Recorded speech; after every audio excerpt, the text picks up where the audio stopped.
Now we are going to discuss how to set up a traffic campaign inside TikTok Ads Manager. Once again, we're going to go and click on the Create button. It will lead you to this objectives page from where you can choose brand awareness and then traffic. You can also go to the Show More option, which will lead you to a different page from where you can again select traffic. Let's do that for now.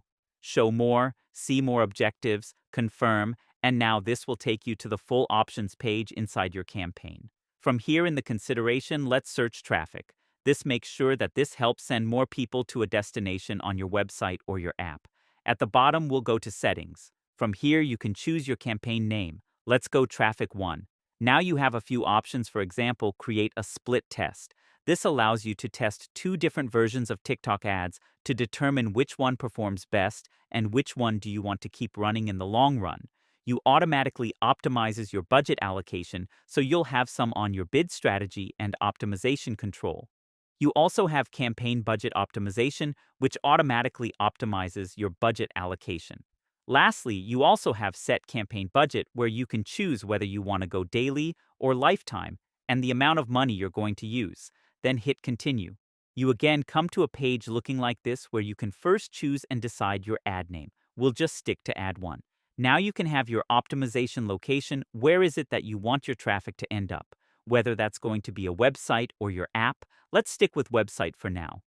Then we have placements, whether that's going to be an automatic placement or a select placement.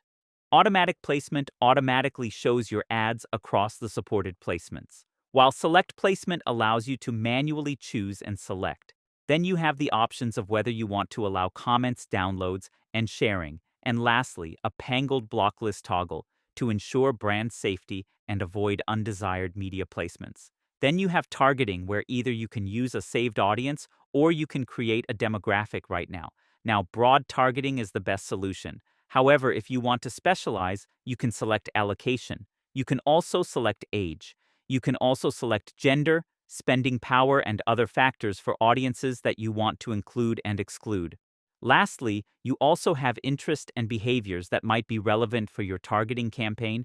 Once you've gone through all of this, you can also select and decide on a budget before you go to bidding and optimization.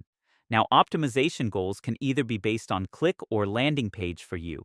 Click allows your ad to be shown to people who are most likely to click on it, while landing page view allows your ad to be displayed to people who are most likely to land up on your final project.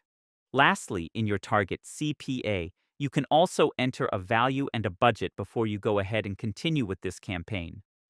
In a real-world example, an e-commerce brand might send traffic to product page optimizing LPV bidding reach for quality viewers, or an app promotion which can help drive installs by sending clicks to App Store selecting ad destination and click optimization. Or you could also have a content site which targets evening offers between 6 to 9 p.m. with dayparting to maximize attention span. So this is about a traffic campaign inside TikTok Ads Manager. This is it for this lesson. See you in the next one.